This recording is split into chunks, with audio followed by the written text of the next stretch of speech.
आप देख रहे हैं श्री हरि कृपा आश्रम चैनल। संस्थापक स्वामी श्री हरि चैतन्य पुरी जी महाराज।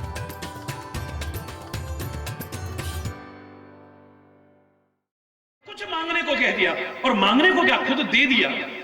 लेकिन भक्ति आपनी देन न कही, भक्ति तो देने को कहा ही नहीं, असली चीज तो दी नहीं मेरे को। ये तो दुनिया के लोग जो लालची हैं, स्वार्थी हैं, उनको दो ये झुंझुने। मुझको ये झुंझुने नहीं चाहिए तुम्हारे। मनुष्य शत्रुपा को भगवान क्यों मिले? मनु और शत्रुपा को भगवान क्यों मिले? उदाहरण आप पढ़ते हो, दशरथ कौशल्या के रूप में जब आए हैं, क्योंकि पहले उन्होंने आकर के तरह तरह के लालच दिए हैं, किसी लालच में नहीं आए। देवता आए, देवियां आई, दुनिया भर के सब, ब्रह्मा आए, सबने लालच दिए। मांगहु वर बहु भांति लुभाए, वरदान मांग लो, ये दे देंगे, वो दे देंगे। लालच आया ही नहीं। बोले हमें कुछ नहीं चाहिए, बस वो चाहिए। दे सकते हो? बोले वो तो वही दे सकता है, फिर तुमसे क्या मांगना, उसी से मांगते हैं। हरि बोल। फिर तेरे से क्या मांगना है? जब तू ये दे ही नहीं सकता है तो तेरे से क्या मांगना?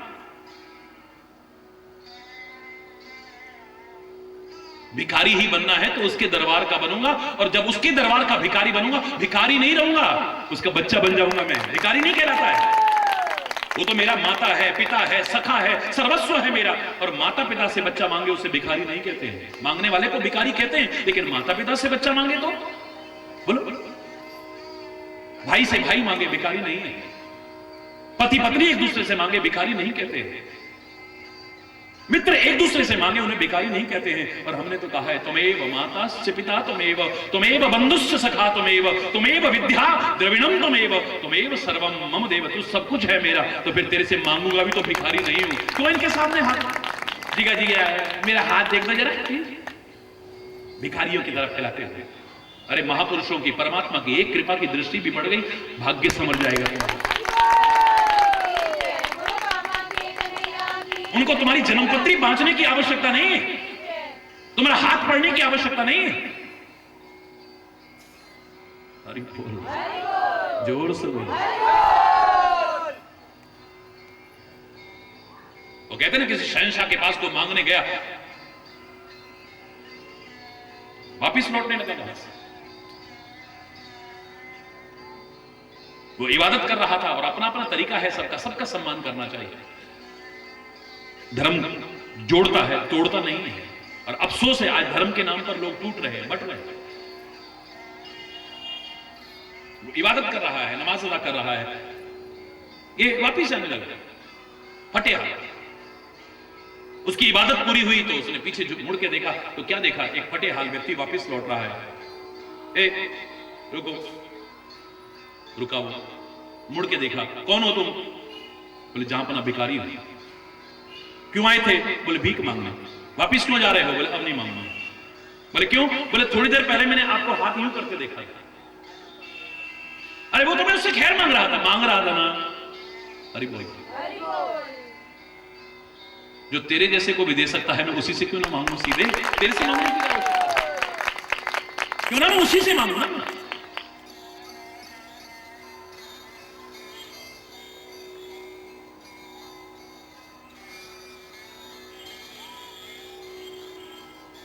थोड़ा सा आप अधिकार देखो, आदमी ढोंग पाखंड करना शुरू कर देगा। उससे उम्मीद लगी, वो ये दे जाएगा, वो दे जाएगा, उससे ले लिया, उससे ले लिया। उस चक्कर में जिससे सब कुछ मिलना था उससे दूर हो गए। हरि बोल। उसका तो एक इशारा होता तो सब कुछ मिल जाता। इशारा तेरी रहमत का अगर एक बार हो जाए, इस उजड़े हुए गुलशन में गुलो गुलजार हो जाए।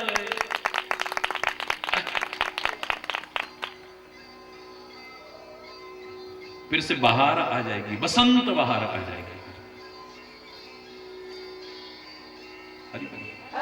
जोर से बोलो। आप रामायण में एक नहीं, असंख्य उदाहरण है। इतना कुछ मिलने का मजा नहीं आया, कुछ मजा नहीं आया, अभी मजा नहीं आया। आगुषणी भी कहता है, सब कुछ देने को कहा, पर अपनी भक्ति तो देने को कहा ही नहीं। ये तो ऐसे हुआ जैसे बड़े सुंदर सुंदर पकवान बनाए, घी भी ऊपर तैर रहा है, रंग भी बड़ा प्यारा है, बड़ा सुंदर वो लग रहा है देखने में, लेकिन जब चखा तो स्वाद ही बेकार, नमक ही नहीं इसमें। हरि बोल। अब जिसकी मजबूरी है तो वो अलग बात है, या जो स्वाद नहीं देखता अलग बात है, बाकी ज्यादातर तो उसी में आते हैं ना। सब पकवान बड़े सुंदर बनाए और नमक डालना भूल गए तो मजा आएगा? बिल्कुल ऐसे ही है, नमक के बिना व्यंजन जैसे होते हैं, बोले ऐसे ही तेरी कृपा के बिना सब सुख है, सारे गुण सारे सुख ऐसे ही। भजनहीन सुख कवने काज, अस विचार बोले खगराज। जो प्रभु होए प्रसन्न वर देहु, मोह पर करहु कृपा और नेहु। मन भावत वर मांगऊ स्वामी, तुम उदार उर अंतर्यामी। अविरल भगत विशुद्ध तब, श्रुति पुराण जोगाव। जिहि जोगी खोजत जोगी समुनि, प्रभु प्रसाद को पाव। ऐ मेरे परमात्मा, मन भावत वरदान मांग रहा हूं। आपने कहा ना जो मन को अच्छा लगे मांग रहा हूं। हे भक्त कल्पतरु प्रणत हित, कृपा सिंधु सुख धाम। सोई निज भगति मोहि प्रभु, देहु दया कर राम। बस अपनी भक्ति दे दो मेरे को। तो भगवान क्या कहते हैं? एवमस्तु, ऐसा ही है। क्योंकि वो भी देखते रहे पहले, किसी लालच में तो नहीं आ रहा।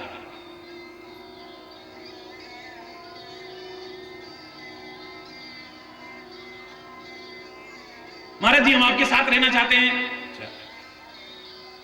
हरि बोल। मैं कुछ बातें पूछ लेता हूं, 99% तो पिच से आउट। हरि बोल। ये सरकारी नौकरी थोड़ी है जो रिश्वत और भ्रष्टाचार से तुम्हें मिल जाएगी।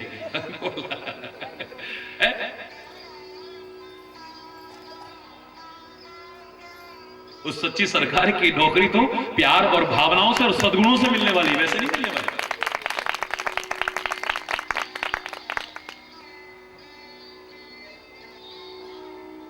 और कई ऐसे हैं जो बड़ा वो दिखाएंगे, फिर कुछ दिन सेवा, फिर अपना जुगाड़ फिट करने में लग जाते हैं। हरि बोल।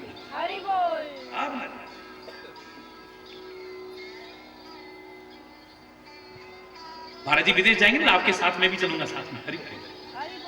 जोर से बोल। तू फिर वहीं रुक जाना और महाराज जी को लोग कहेंगे हाँ ये कबूतरबाजी कर रहा है। हरि बोल।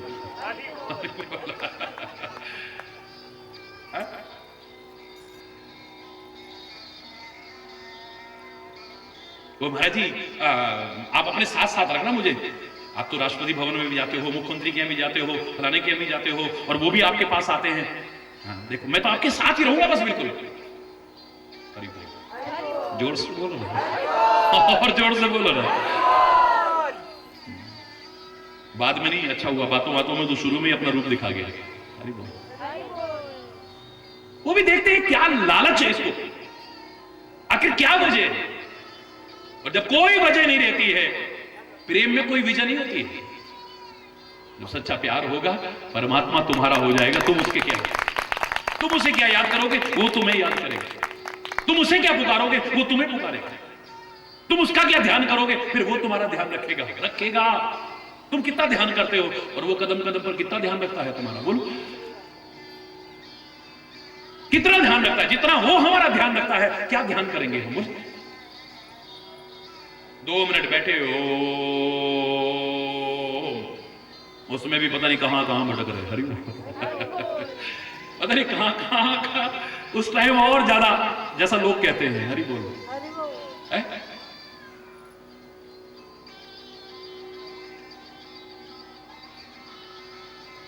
भगवान कहेंगे एवमस्तु, कि किसी लालच में नहीं आया है, कि मुझको पाना चाहता है, मेरी कृपा पाना चाहता है।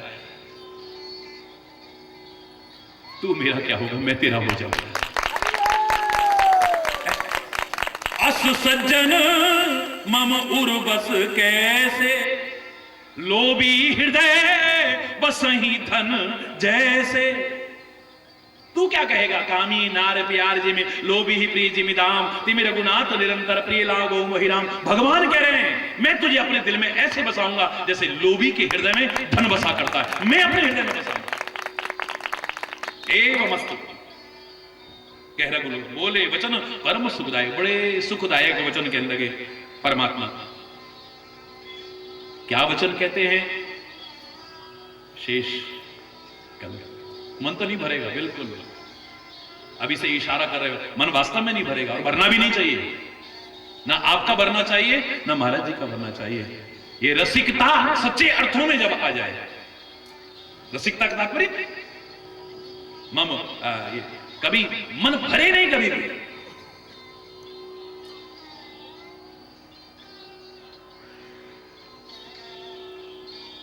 रामचरित सुनि नर जे अघाई, रस विशेष जाना तिन नाई। रसिक नहीं है जो तृप्त हो जाते हैं, मन करे और मिले और मिले और मिले, आनंद आ जाए। अरे धन से कभी मन भरा तुम्हारा? उसी को तो 99 का चक्कर कहते हैं। 99 हो गए तो अब 100 हो जाए, और 100 हो गए तो 101 हो जाए, फिर 1001 हो जाए, फिर इतना हो जाए, फिर इतना हो जाए, फिर इतना हो जाए, फिर इतना हो जाए, फिर इतना हो जाए। हरि मन नहीं भरा, दुनिया से चला गया इस चक्कर में, मन भरा ही नहीं। इतना है तो इतना, इतना है तो इतना, इतना मन भरता कभी? जो धन को चाहते हैं उनका, आपकी नहीं कह रहा हूं। हो सकता है आप में से कोई ऐसे हो जो धन चाहता, बाकी जो धन चाहता है कितना भी मिल जाए उसका मन भरता कभी? जो मान सम्मान का आकांक्षी है उसे कितना भी मान सम्मान मिल जाए उसका मन भरता है कभी?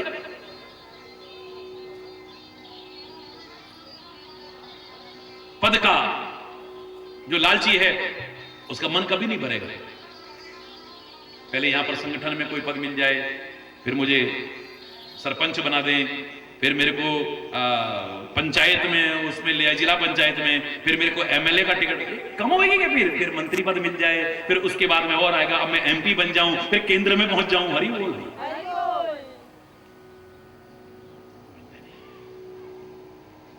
पद चाहने वाले को कितना भी बड़ा मिलता जाए उसका मन नहीं भरता कभी। धन चाहने वाले को कितना भी मिलता जाए उसका मन कभी नहीं भरता है। मान सम्मान चाहने वाले को कितना भी मिलता जाए मन नहीं भरता है। ऐसे प्रभु को और गुरु को चाहने वाले को कितना भी मिलता रहे फिर भी मन भरा, तो इसका मतलब नहीं चाहते थे, नहीं चाहते, अधूरा है। मन भर गया तो फिर हरि बोल। जय जय नारायण नारायण हरि हरि, जय जय नारायण नारायण नारायण हरि हरि, जय जय नारायण। तेरी लीला जग से न्यारी हरि, भक्तों को लगती प्यारी हरि, भक्तों को लगती प्यारी हरि। नारायण नारायण हरि हरि, जय जय नारायण,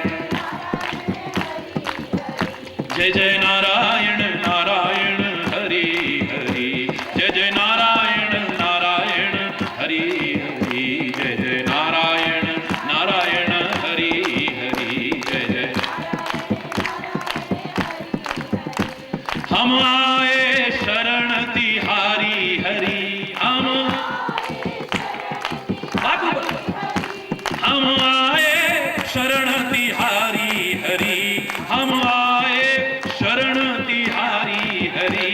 अब राखो लाज हमारी हरि, अब राखो लाज हमारी हरि।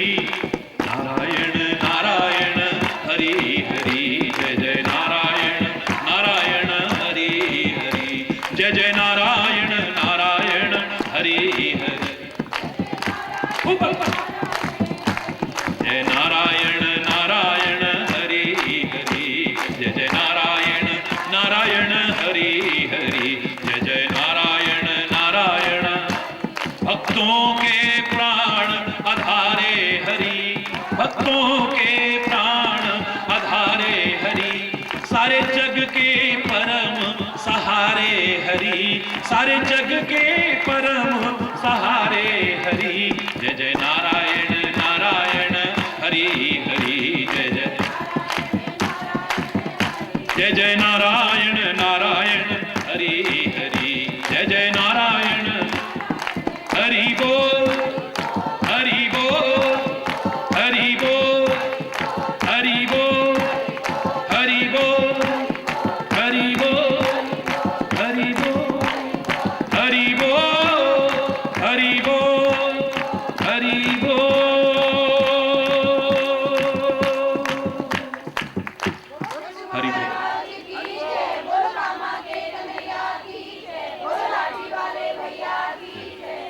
हरि बोल।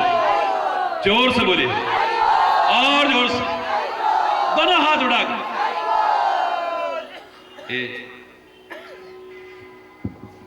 परमात्मा से प्रार्थना करता हूं, सुखी बसे संसार सब, दुखिया रहे न कोई, यह अभिलाषा है प्रभु मेरी पूर्ण। विद्या बुद्धि धन धान्य से वंचित रहे न कोई, यह अभिलाषा है प्रभु मेरी पूर्ण। सर्वे भवन्तु सुखिनः, सर्वे सन्तु निरामयः, सर्वे भद्राणि पश्यन्तु मा कस्य दुःख भाग् भवेत्। नानक नाम चढ़दी कला, तेरे पाणे सर्वत्र दाभ। सब सुखी हो, समृद्ध हो, खुशहाल हो। बार बार उस परमपिता परमात्मा से सबके लिए हृदय से शुभ कामना करता हुआ, सबके सुखी समृद्ध खुशहाल जीवन के लिए प्रार्थना करता हुआ, विश्व कल्याण की कामना से, भारत की समृद्धि और खुशहाली की कामना से जो ये यज्ञ यहाँ प्रारंभ हुआ नवरात्रि के उपलक्ष्य में, प्रतिवर्ष की तरह ये खुशियों से सबकी झोलियां भर दे, सबसे प्रार्थना करता हूं। हरि बोल। वो छलिया नंद को हमें तो जोगनिया बनाए गयोरी, हमें तो जोगनिया बनाए गयोरी। वो छलिया नंद को हमें तो जोगनिया बनाए गयोरी, हमें तो जोगनिया बनाए गयोरी। वो छलिया नंद को आप तो जाए शाम, आप तो जाए शाम मथुरा में छाए, आप तो जाए शाम मथुरा में छाए, मथुरा में छाए, मथुरा में।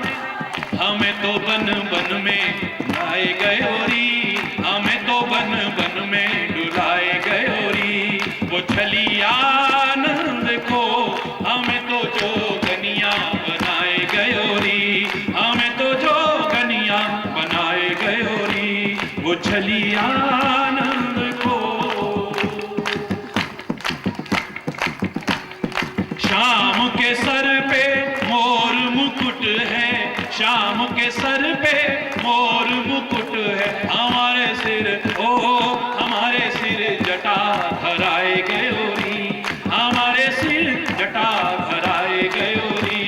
वो छलिया नंद को, वो छलिया नंद को हमें तो जोगनिया बनाए गयोरी, हमें तो जोगनिया बनाए गयोरी। वो छलिया नंद को शाम के नैनों में कजरा सोहे, शाम के नैनों में कजरा सोहे। हमारे नैन ओ हमारे नैन मूरत बसाए गयोरी, हमारे नैन मूरत।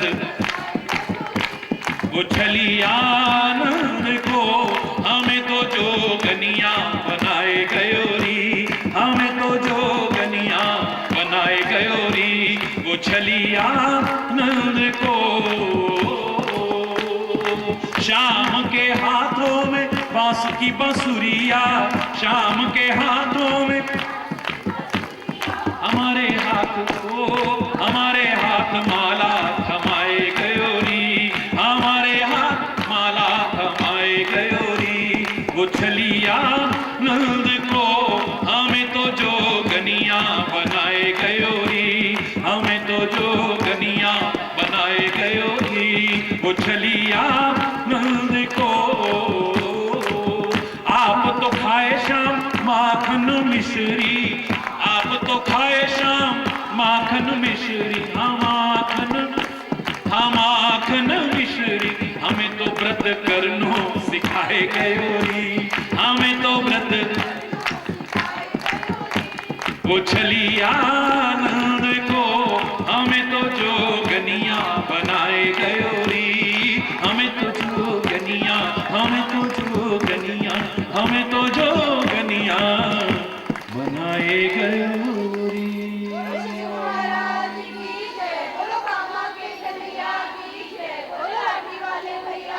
हरि बोल, हरि बोल, हरि बोल। बोलो दिव्येश्वर महादेव की।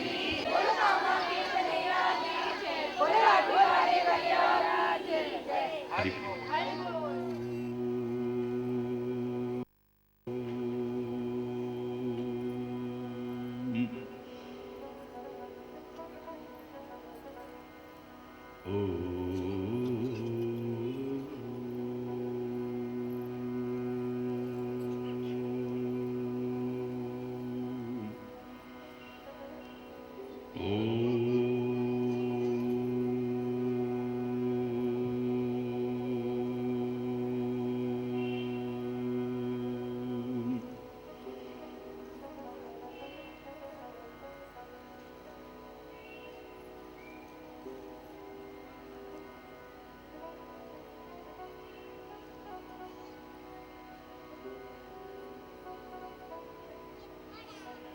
सर्वे भवन्तु सुखिनः, सर्वे सन्तु निरामयाः,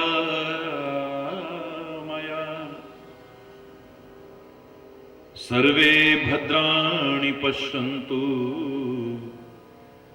मा कश्चित् दुःखभाग् भवेत्। ॐ शान्ति शान्ति शांति। ओ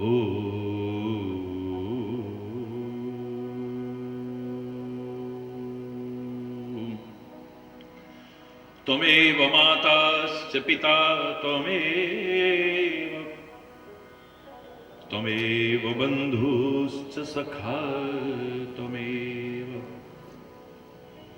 त्वमेव विद्या द्रविणं त्वमेव, त्वमेव सर्वं मम देव देव। ॐ शान्ति शान्ति शान्ति। ॐ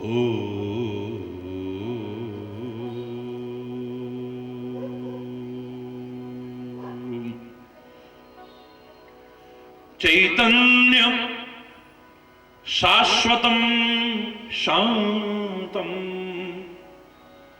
व्योमातीतं निरञ्जनं नादबिन्दुकलातीतं तस्मै श्रीगुरुवे नमः, तस्मै श्रीगुरुवे नमः। ॐ शान्ति शान्ति शान्ति। ॐ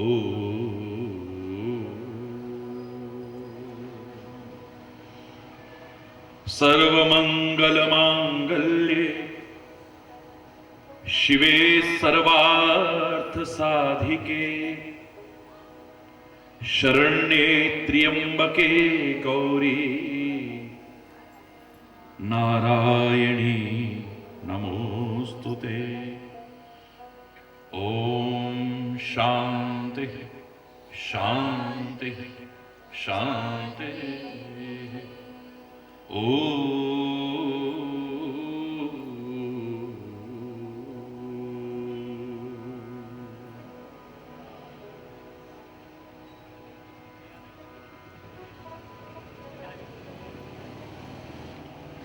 ये गर्व भरा मस्तक मेरा, प्रभु चरण धूलि तक झुकने दे। ये गर्व भरा मस्तक मेरा, ये गर्व भरा प्रभु चरण धूलि तक झुकने दे। प्रभु चरण धूलि तक झुकने दे। अहंकार विकार भरे मन को, अहंकार विकार भरे मन को निज नाम की माला जपने दे, निज नाम की माला जपने दे। ये गर्व भरा मस्तक मेरा, ये गर्व भरा मस्तक मेरा। मैं ज्ञान की बातों में खोया और कर्महीन बनकर सोया। मैं ज्ञान की बातों में खोया और कर्महीन बनकर सोया। जब आंख खुली तो मन रोया, जब आंख खुली निज नाम की माला जपने दे। ये गर्व भरा मस्तक मेरा, ये गर्व भरा मस्तक मेरा। जैसा भी हूं खोटा या खरा, निर्दोष शरण में आ तो गया। मैं जैसा भी हूं खोटा या खराब, निर्दोष शरण में आ तो गया। एक बार ये कह दे खाली जा, एक बार ये कह दे खाली जा। पर ये प्रीति की रीति छलकने दे, ये प्रीति की रीति छलकने दे। ये गर्व भरा मस्तक, ये गर्व भरा मस्तक मेरा। प्रभु चरण धूलि तक झुकने दे, प्रभु चरण धूलि तक झुकने दे। अहंकार विकार भरे मन को, अहंकार विकार भरे मन को निज नाम की माला जपने दे, निज नाम की माला जपने दे। ये गर्व भरा मस्तक मेरा, ये गर्व भरा मस्तक मेरा, ये गर्व भरा मस्तक मेरा। बोलो शंकर महाराज की जय, बोलो कामा के कन्हैया की जय, बोलो लाठी वाले भैया की जय। हरि बोल, हरि बोल, हरि बोल। हरि बोल।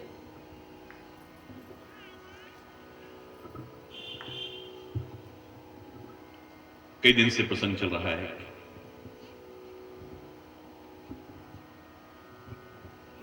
धन्यास्ते कृतिनः पिबन्ति सततम श्रीराम नामामृतम।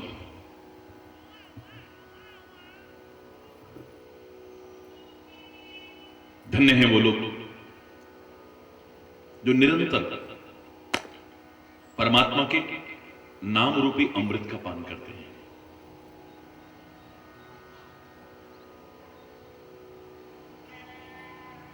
जीवन को धन्य करना है, कृतकृत्य करना है, निरर्थक नहीं जाने देना है, सार्थक करना है। इसे सार्थक करने के लिए आप कौन सा मार्ग अपनाते हैं? मार्ग विभिन्न हो सकते हैं, लेकिन मंजिल और उद्देश्य सबका वही है। जीवन को धन्य करना।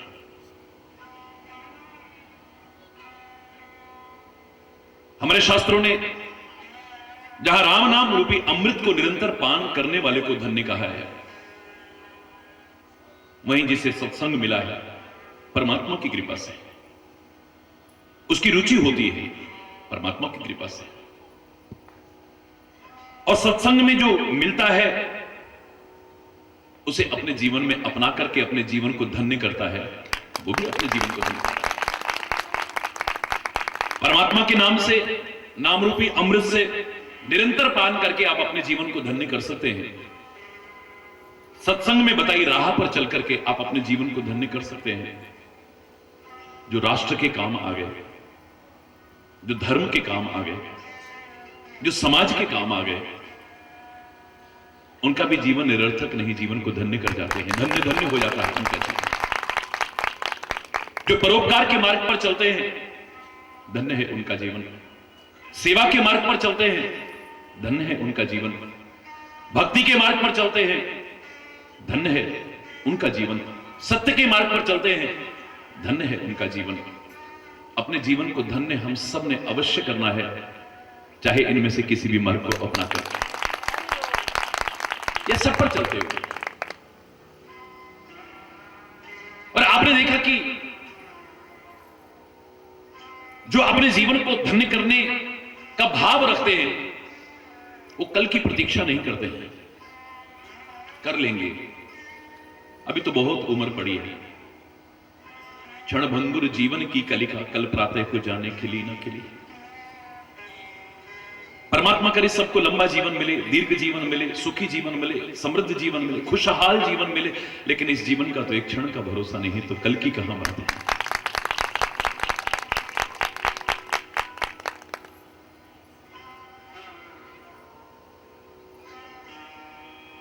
कर लूंगा कर लूंगा कर लूंगा, जो ये भाव रखते हैं वो अपने आप को धोखे में रख रहे हैं। गांव के बुजुर्ग हमारे कहा करते हैं, कर लो सो काम और भज लो सो राम। बेशक इतने बड़े रहस्य को सहज में समझा जाते हैं, जो कर लो।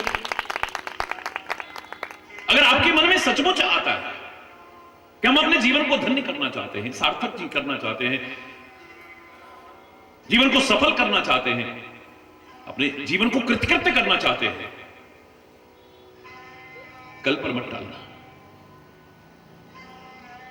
कल तो काल का नाम है। शायद इसीलिए लोगों ने कहा था, काल करे सो आज कर, आज करे सो अब, पल में परले होएगी, बहुर करेगी कब। कोई भी शुभ कार्य करने का मन में भाव आए, सत्कार्य करने का मन में भाव आए, परोपकार करने का मन में भाव आए, सेवा करने का मन में भाव आए, कर लेना, छोड़ना नहीं। अन्यथा पश्चाताप के अलावा हमारे हाथ कुछ भी शेष नहीं रहेगा। महाराज दशरथ धन्य है उनका जीवन,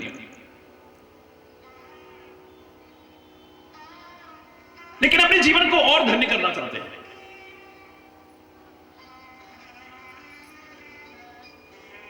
राम को राज्य सिंहासन पर बिठाना चाहते हैं,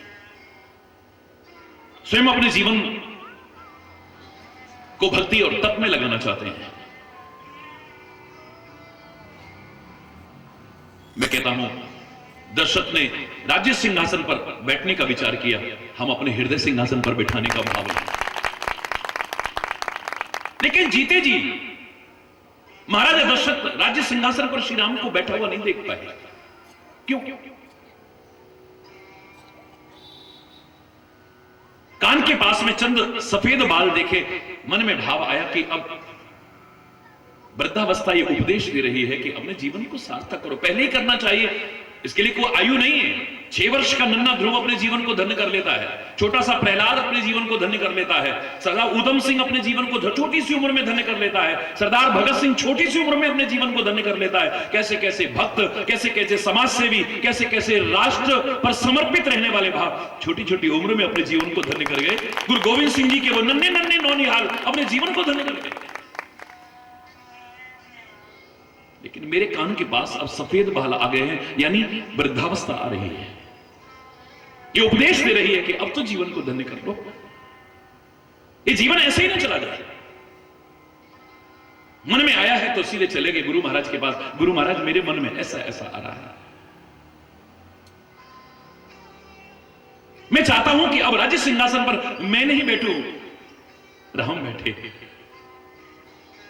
मैं तो उसका भजन करके अपने जीवन को धन्य करना चाहता हूं। बहुत अच्छी बात है। और गुरु महाराज कोई मुहूर्त तो बता दो ना, कोई दिन, कोई तारीख, कोई वार, कोई ग्रह, कोई नक्षत्र, कुछ तो बताइए गुरु महाराज।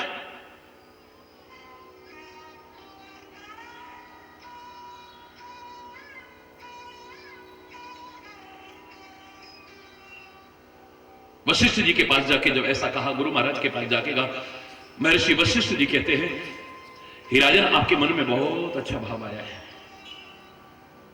इतने सुंदर भाव के लिए अब आपको ज्योतिषीय गणना में जाने की आवश्यकता नहीं है। जो व्यक्ति अपने जीवन को ज्योतिर्मय करने के भाव को लिए हुए मेरे पास आया है, उसको ज्योतिष की शरण में जाने की आवश्यकता नहीं है, कोई दिन बार देखने की आवश्यकता नहीं। इतना सुंदर भाव, राष्ट्र के लिए समर्पित होने की कौन सी तिथि है बताओ ना। जब मौका लगे, निरीह पशुओं की बलि नहीं, देवी देवताओं और भगवान के नाम पर अगर आवश्यकता पड़े तो अपने आप को भी बलि वेदी पर चढ़ा, अपने आप को भी कुर्बान करने से पीछे न हटे। कौन सी उम्र है, कौन सी तिथि है, कौन सा वार है, कौन सा ग्रह है, कौन सा नक्षत्र है, बताइए। आपके मन में आया है मैंने भगवान का नाम लेना है, तो बताइए ना, मुहूर्त देखने जाओगे? कोई मुहूर्त देखने की आवश्यकता नहीं है। मन में आ रहा है, सर्दियां आ रही हैं, हम कैसे कैसे वस्त्र अपने लिए ला रहे हैं। कोई ऐसे भी हैं जो बेचारे गर्म वस्त्र तो क्या, साधारण वस्त्र भी जिनके पास नहीं है, चलो अपने लिए 10 वस्त्र लाए हैं, एक कम से कम गर्म कपड़ा किसी को दे के आए। मन में भाव है, अब इसके लिए मुहूर्त निकलवाने जाओगे? आज हमारा मन कर रहा है किसी गरीब को भोजन कराएं, मुहूर्त देखने की आवश्यकता है। जब कोई अच्छा कार्य मन में आए, आपको ज्योतिषीय गणने में जाने की आवश्यकता नहीं। आप अपने जीवन को ज्योतिर्मय बना रहे हो, धन्य धन्य कर रहे हो, जब आ जाए कर डालो। नहीं महाराज आप बताओ मुझे, कोई तो मुहूर्त बताओ अच्छा सा, किस मुहूर्त में करोगे? क्या जवाब दिया है रामायण के शब्दों में देखिए। अब वशिष्ठ जी कहते हैं, हे महाराज दशरथ, सुदिन सुमंगल तब ही जब राम हो ये युवराज।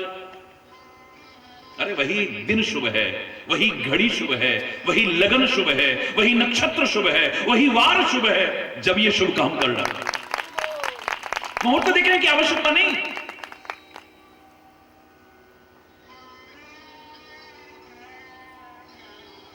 यानी तुरंत कर डाला।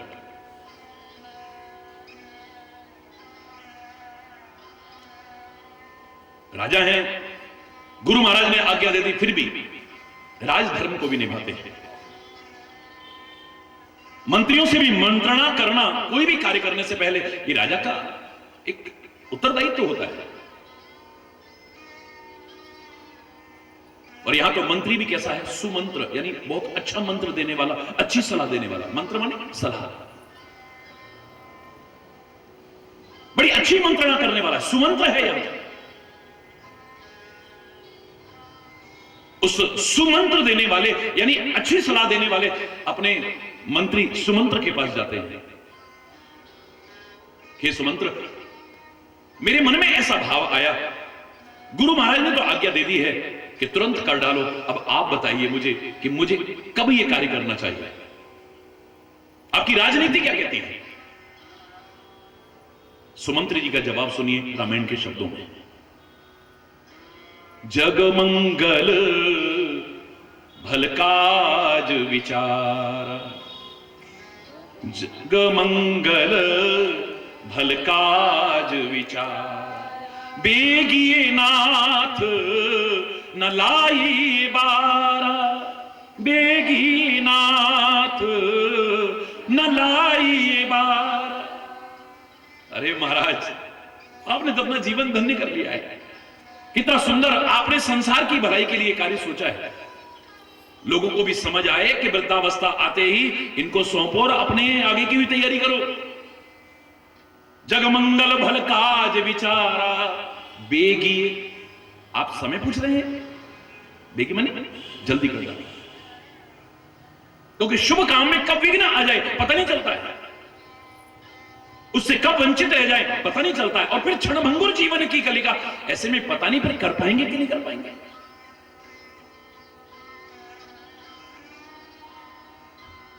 बेगिए नाथ न लाइए बारा, जल्दी से कर डालिए, इसमें न लाइए बारा, देर मत करना इसमें। हरि बोल। गुरु महाराज ने भी कहा मुहूर्त देखने की आवश्यकता नहीं, तुरंत कर डालो। मंत्री ने भी कहा इसे तुरंत कर डालो, देर मत करना। महाराजा दशरथ ने नहीं किया उसके लिए। राम ही काल देहु युवराज।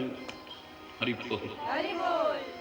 मैं कल राम को युवराज पद जरूर दे दूंगा, कल दे दूंगा। कल कल करते काल आ गया, लेकिन राम को राज्य सिंहासन पर नहीं बैठा पाए। काल आ गया है, अब नहीं कर पाए। कोई गलत कार्य मन में आए उसे टालो। आज नहीं कल करेंगे, आज नहीं कल करेंगे, आज नहीं कल करेंगे, फिर कहो कल करेंगे, फिर कहो कल, बच जाओगे।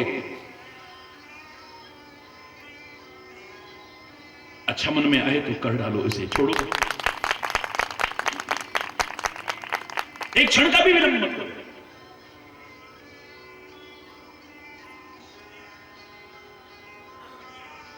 युधिष्ठिर महाराज बन चुके हैं।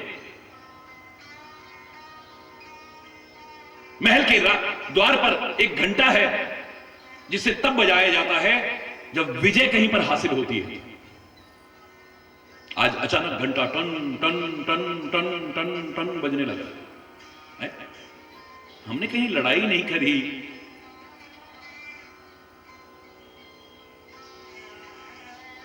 ये विजय की,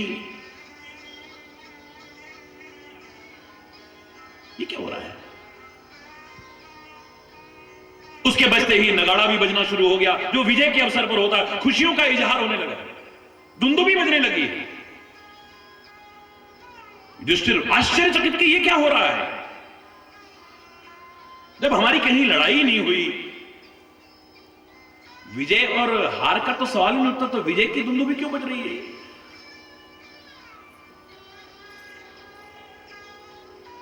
तुरंत पूछा किसने बजाया है?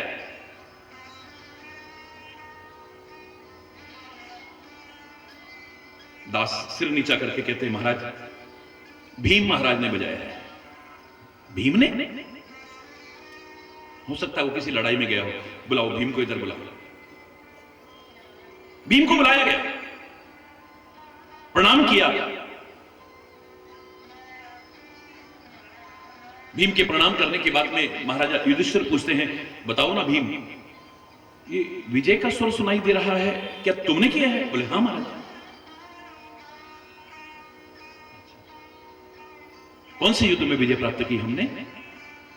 बोले महाराज जिसमें कोई नहीं कर पाएगा। ऐसा कौन सा युद्ध है? क्या तुम लड़ने गए थे? बोले मैं नहीं लड़ने गया महाराज, विजय तो आपने हासिल की।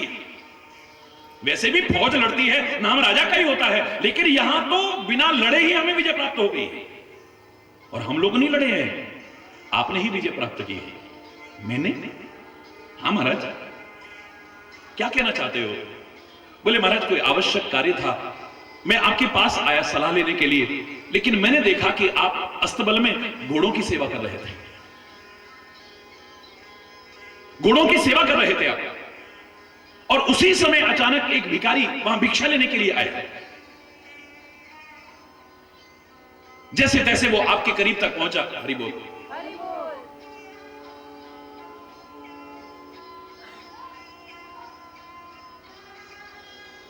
और आपसे उसने कुछ याचना की। आपने कह दिया कि कल आना, अभी मैं व्यस्त हूं। महाराज मैं सब राजकाज भूल गया, मैंने वापिस आकर के घंटा बजाना शुरू कर दिया। काल पर तो किसी ने विजय प्राप्त नहीं की, हमारे महाराज ने काल पर भी विजय प्राप्त कर ली, क्योंकि कल तक आप रहेंगे, गारंटी है ना आपको?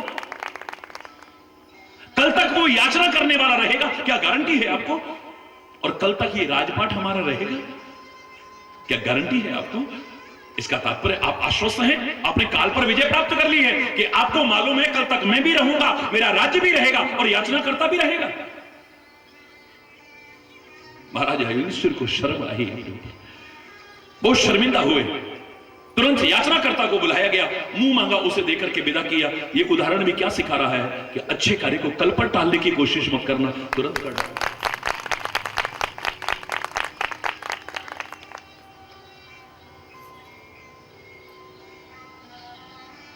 हरि बोल। अपने जीवन को धन्य करना है, आप इसमें से कोई भी अपनाइए।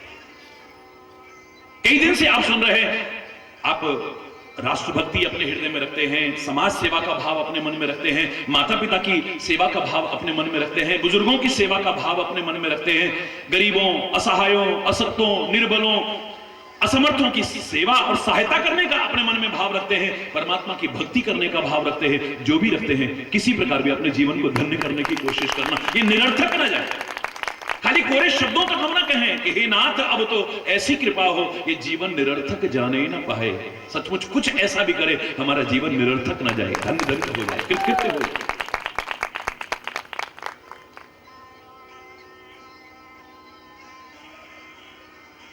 जब समझ आ जाए तब चालू हो जाओ।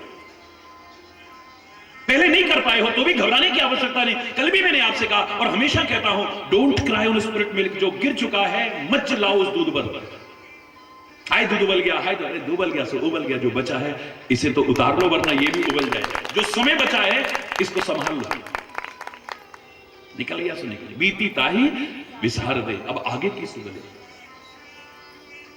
जिन्होंने अपने जीवन को धन्य किया है, हम उनको अपना आदर्श माने अपने सामने देखें। और अनेक उदाहरणों में यहां उदाहरण क्या आता है, कागभुशुंडी ने अपने जीवन को धन्य किया। वाह, एक मानव अपने जीवन को धन्य ना कर पाए और कागभुशुंडी कौवे के रूप में अपने जीवन को धन्य कर जाए, इससे बड़ी बात क्या हो सकती है। एक कौवे के शरीर में कागभुशुंडी अपने जीवन को धन्य कर गया, पक्षी के शरीर में गरुड़ अपने जीवन को धन्य कर गया, घोड़े के शरीर में वो चेतक राष्ट्र के लिए समर्पित होकर के महाराणा प्रताप का साथ निभा करके अपने जीवन को धन्य कर गया। वानर के रूप में मेरा हनुमान अपने जीवन को धन्य कर गया और उसका नाम लेकर के लोगों का जीवन धन्य हो रहा है। ऋषि के शरीर में जामवंत अपने शरीर को धन्य कर गया, प्रहलाद राक्षस के शरीर में अपने जीवन को धन्य कर गया, मंदोदरी राक्षस के शरीर में अपने जीवन को धन्य कर गए, विभीषण राक्षस के शरीर में अपने जीवन को धन्य कर गया, त्रिजटा राक्षसी होकर के अपने जीवन को धन्य कर गई, और हम मानव होकर के भी जीवन धन्य न करें।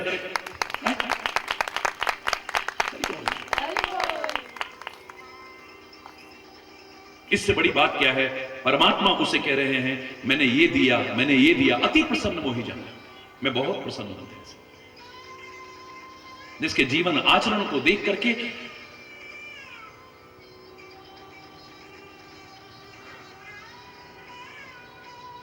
अज्ञानी नहीं, मूर्ख नहीं, समझदार लोगों के मन में धिक्कारना शब्द आ जाए। क्या किया उसने जीवन में, जिस औलाद को देख करके माता पिता के मन में आए, इसलिए पैदा किया था हमने इनको ये दिन देखने के लिए। तो गर्व से सिर हमारा ऊंचा कराने की बजाय शर्म के मारे हमारा सिर नीचा करा रहे हैं। धिक्कार है, ऐसी औलाद को धिक्कार है।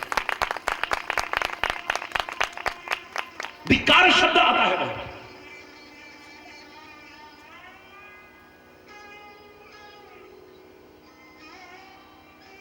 एक भक्त विचारशील एक बच्चे के मन में आए, हमें ऐसे घर में क्यों पैदा करा? परमात्मा कोई और मां बाप बनाने लायक नहीं दिया हमको? शर्म के मारे 10 लोगों में बताने में शर्म आती है, ये हमारे माता पिता हैं, ये क्या सिखा रहे हैं हमें, क्या बना रहे हैं हमें। ये मैं कहूंगा ऐसे माता पिता को भी धिक्कार है।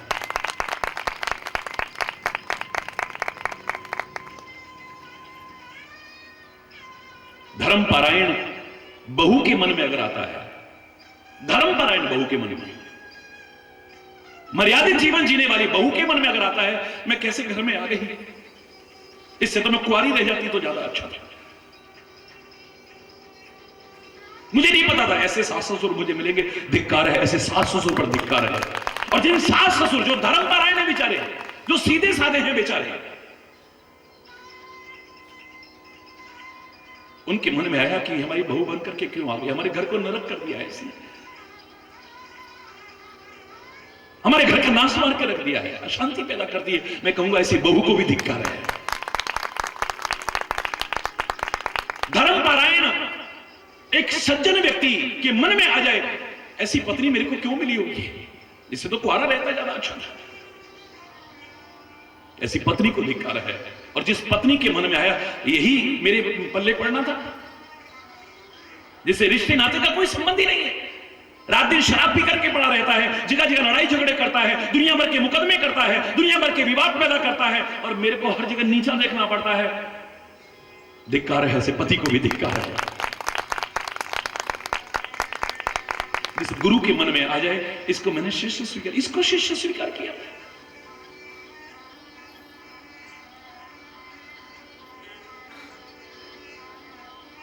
जब 10 लोग कहते हैं कि आपका जो बड़ा सेवक बनता है ना, देखो ऐसे शिष्य पर धिक्कार है। और जिस धर्मपरायण गुरु भक्त शिष्य के मन में आ जाए कि ऐसा गुरु मुझे क्यों मिला होगा, मैं कहूंगा ऐसे गुरु पर भी धिक्कार है, बार बार धिक्कार है। जिसको देख करके परमात्मा के मन में आए इसको मैंने क्यों दुनिया में भेजा होगा। क्या रावण को देख करके मन में नहीं आया होगा, क्या कुंभकर्ण को देख करके मन में नहीं आया होगा, क्या कंस को देख करके मन में नहीं आया होगा, उन राक्षसों को देख करके मन में नहीं आएगा, उन कुकर्मी अधर्मियों को देख करके मन में नहीं आया होगा परमात्मा के, क्या इसलिए भेजा मैंने इसको दुनिया में। धिक्कार है, बार बार धिक्कार।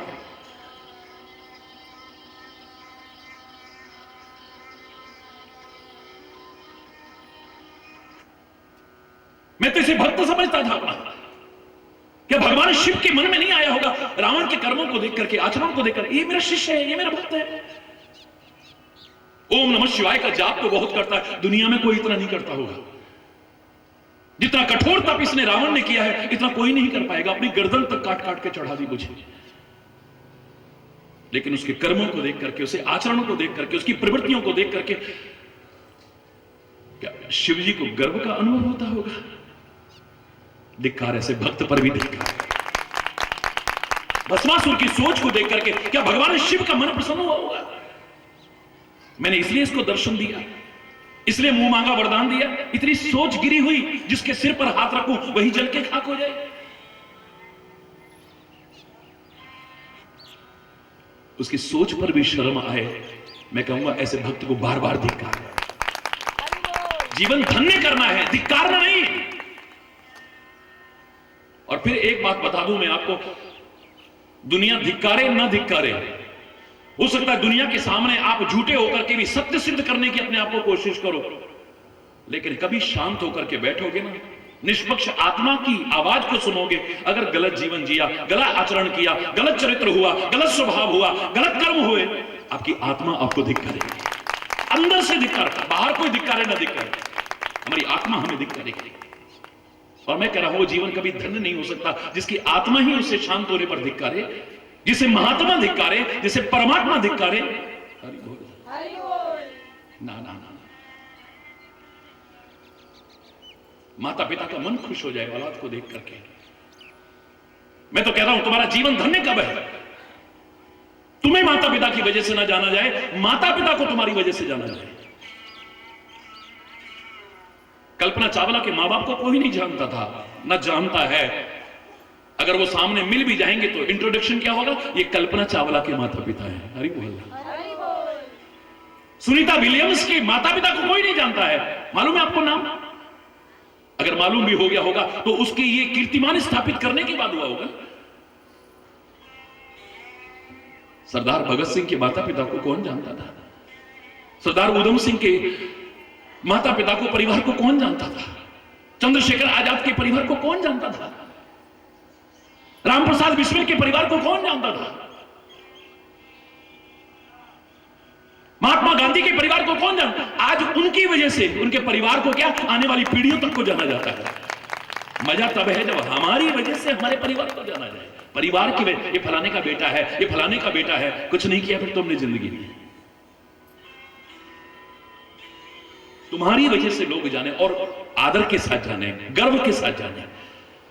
जो मैंने कल भी एक वाक्य कहा था कि कुछ ऐसा करो कि तुम तो अपने आप पर गर्व न करो, लेकिन तुम पर सारे गर्व का अनुभव करो, गर्व का प्राउड फील हो।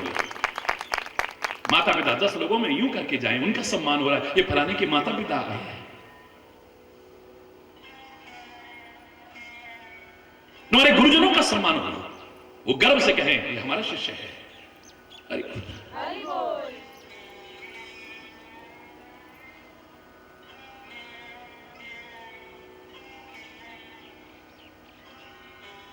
हनुमान को देख करके गर्व से राम कहेगा ये मेरा भक्त है।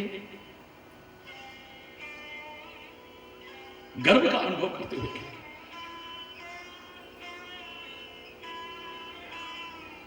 विभीषण को देख करके राम गर्व के साथ कहेगा ये मेरा भक्त है। 32 दांतों के बीच रह करके भी इसने वहां की बुराइयों को अपने में नहीं आने दिया है, जीव की तरह रहा है। लंका जैसी अपवित्र समझे जाने वाली नगरी में रह करके भी, राक्षसों के बीच रह करके भी, राक्षस के शरीर में रह करके भी इसने मेरी भक्ति नहीं छोड़ी। कमाल है, वाह। गर्व से कहेगा ये मेरा भक्त है, गले लगाएगा। निषाद को नीच समझेंगे लोग, घृणा करेंगे लोग, अछूत समझेंगे लोग, लेकिन मेरा राम गर्व के साथ गले लगाएगा। इसने यहां रह करके भी कितना अच्छा जीवन बनाया है।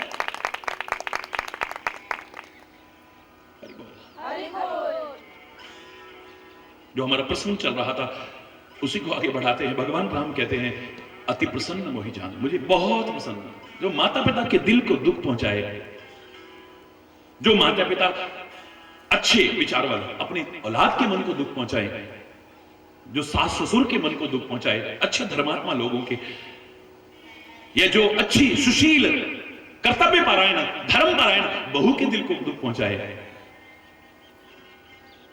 जो अपने गुरु के दिल को दुख पहुंचाए, जो अपने परमात्मा के दिल को दुख पहुंचाए, धिक्कार है ऐसे जीवन पर। बार वो धन्य नहीं हो सकता। भगवान कहें अति प्रसन्न मोहे कागब शुंडी मांग वर मांग। अति प्रसन्न मोहे, मैं बहुत प्रसन्न हूं तेरे कर्म को देखकर, तेरे आचरण को देख, तेरी सोच को देख करके, तेरे स्वभाव को देख करके दिल बहुत खुश है।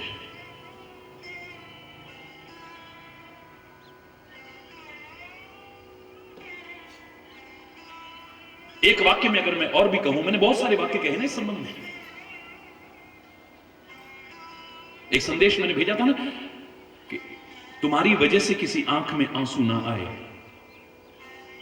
लेकिन तुम्हारे लिए हर आंख में आंसू आए, जीवन धन्य है। तुम्हारी वजह से नहीं। किसी को दुखी करके मत रुलाना, कष्ट पहुंचा करके मत रुलाना, पीड़ा पहुंचा करके मत रुलाना, उसके मार्ग में बाधाएं पैदा करके मत रुलाना, किसी के मार्ग में कांटे बिछा करके मत रुलाना किसी को। तुम्हारी वजह से अगर किसी आंख में आंसू, ये शर्म की बात है, और तुम्हारे लिए सारी दुनिया भी रोए, गर्व की बात है। अगर एक पंक्ति में कहा जाए इसे कि हरि चैतन्य पैदा हुए जग में जब, रो रहे थे तुम ही बाकी खुश थे सभी, ऐसा कर जाए हंसता हो रोते सभी।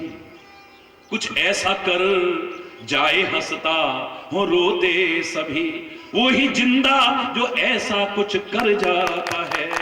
एक मरता तो नामो निशान भी नहीं, एक मर के अमर हो जाता है। आया है सो जाएगा कहते हो ना, सब एक दिन मृत्यु के ग्रास बनेंगे, लेकिन मृत्यु में बहुत अंतर है। एक मरता तो नामो निशान भी नहीं, एक मर के अमर हो जाता है। एक मर के भी जिंदा रहता है, एक जिंदा ही मर जाता है। एक के रो लाखों बशर, एक के मरने पे रोते लाखों बशर, एक के मरने पे खुश हैं होते वही। अच्छा हुआ गया है, नहीं, ऐसा दोनों तरह के लोग।